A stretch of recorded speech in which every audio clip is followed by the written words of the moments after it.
Hey folks, Bobo here. Welcome back to 3's In.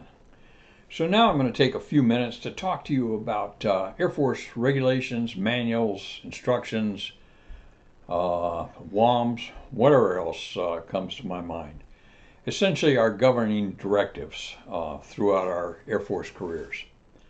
Now I first became appreciative of these on May 22nd, 1968. And that's when I saw this on the bulletin board. Holliker, see me assignment Sergeant Franz.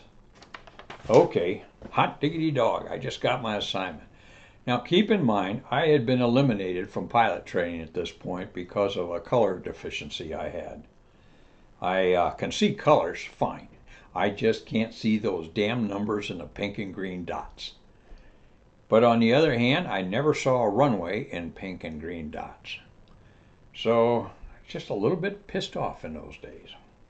So I went and saw Sergeant Franz, and he was so happy to tell me that I was going to aerospace munitions. What the hell? I had mixed emotions. Obviously, I want to go to pilot training. But, be that as it may, I'll take munitions because of all the things they could have given me, like food services officer, morale, welfare, and recreation officer, and a bunch of other things. I was very happy with munitions. So I don't know why, I can't explain it to you, but I went in the back room where admin kept all the regulations and manuals, and I thought, okay, let's see what it says to be an aerospace munitions course. Where is the course? How long is it? And what are the prereqs? Well, they had a training manual in those days, part of the 55 series, I think. So I went to it and thumbed through it, and I'm doing this all by myself, and I can't tell you what gave me the inspiration to do this. To this day, I don't know. So anyway, I looked through the manual, and I found Aerospace Munitions Officer. It was a Air Force Specialty Code AFSC 46XX. Well, okay, fine. So I looked it up, and it said must be a college graduate commissioned as a second lieutenant to attend the Aerospace Munitions Officer course. Okay, got that checked. And it went down through the thing, and then it says must have normal color vision. You son of a bitches. You tell me I can't go to pilot training because I don't have normal color vision, and yet you're not going to let me, and yet you send me to munitions school, and they require normal color vision. And that's when I really stopped trusting bureaucrats, I guess is a good way to put it.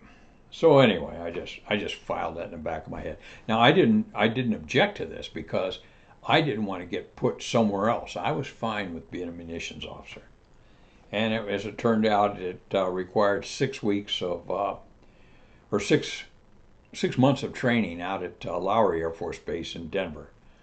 Oh, I don't want to screw this up. Okay, so I go out to Lowry, and the course was 6 months, and the course ran from 6 in the morning until noon, and there was no homework because the course was all classified. When you're dealing with munitions, it's classified, and you don't tell anybody. You don't do interviews. It's classified. It's secret. I still have secrets that I'm aware of today. I won't tell you. I won't tell anybody. They're secret, you dummy. It's kind of my mindset with it. But the first 4 weeks or so of class at munitions school was electronics, and that's where I learned just enough about electrical work to be dangerous when I do home renovation. But I learned if you throw the circuit breaker and it doesn't pop, it's probably pretty good. So I'm okay with that. Okay, getting back to regulations and so forth. There was an introduction then of about 2 weeks straight, 5 hours a day, where we did nothing but pore over munitions regulations and manuals. Oh God, was that boring. I can't begin to tell you how boring that was. Oh, it was just boring. But it was a necessity. So we did that. And God bless the instructors. They did what they could to make it more interesting to us, but it was freaking boring. Okay, you got the idea.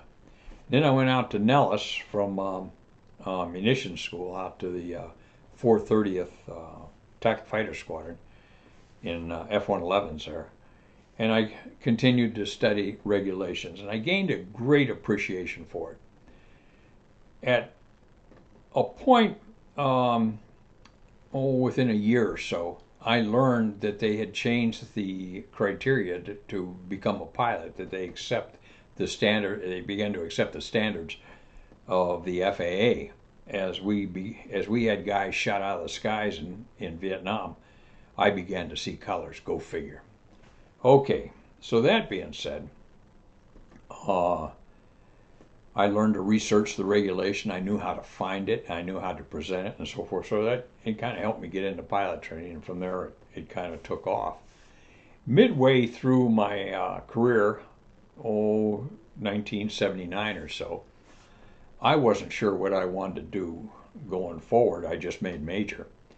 And Bill Holliday, who I'd gone to high school with, and I were having lunch. And he said, "Why don't you think about exchange tour?" And I said, "Well, I'm probably too old."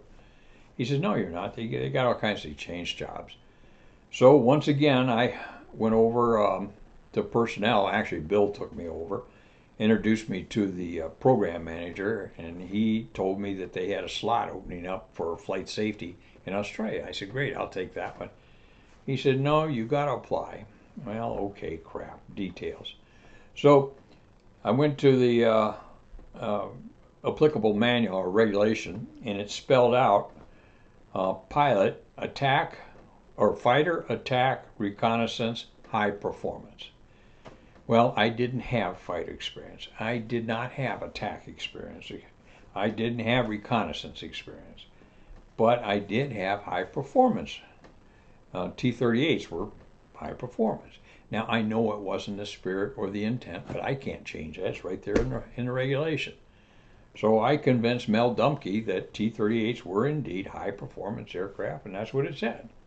And that's how I got the assignment there, was knowing what was in the regulation and so forth. Did I fudge the system a little bit? You bet.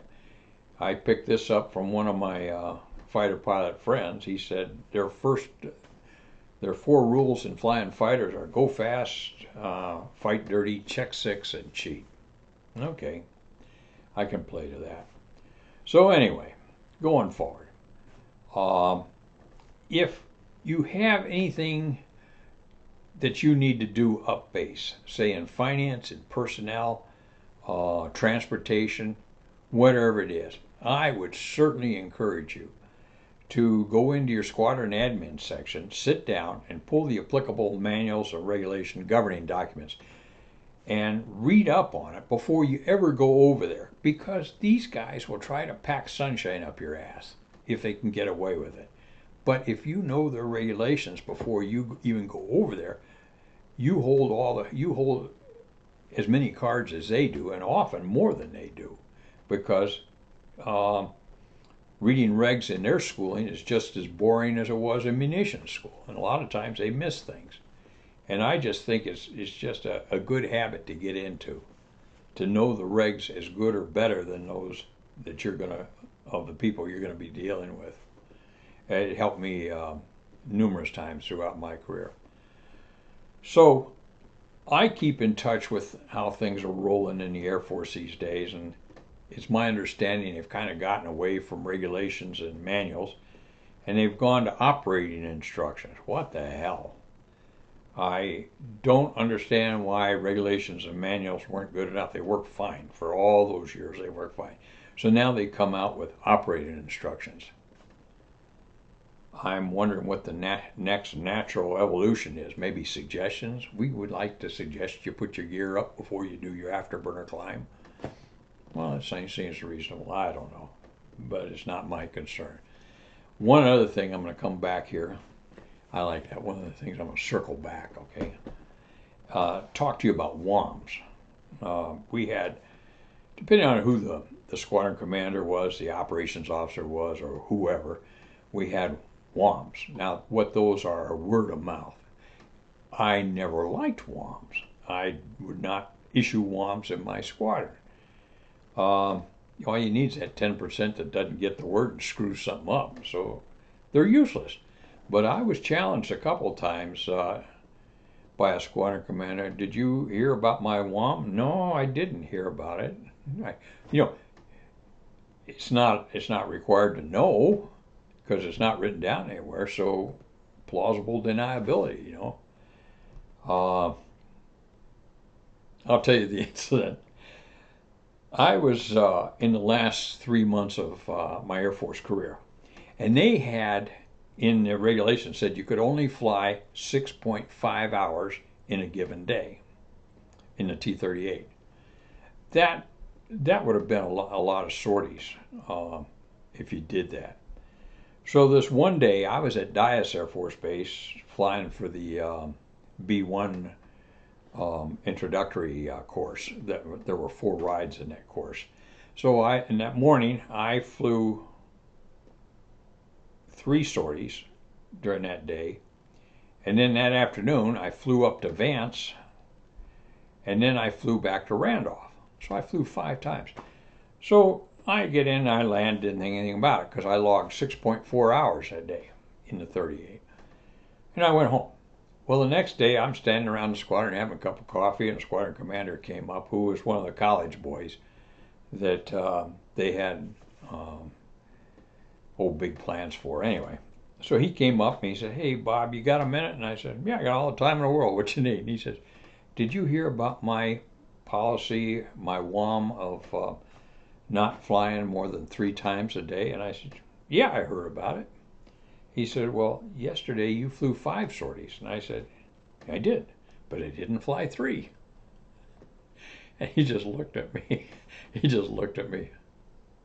The hell am I going to do? And turned around and walked away because there was nothing he could do. I know what the intent was. The intent was to keep us from getting fatigued. Kind of looking out over us. Well, if it's that important, put it in the regulation or put it in a manual and be done with it. But don't operate on a WOM basis. So anyway, that's just the way it was. I'm sorry I hurt his feelings. With that, this is Bobo, Basic Gear. Stop. Good to see everyone.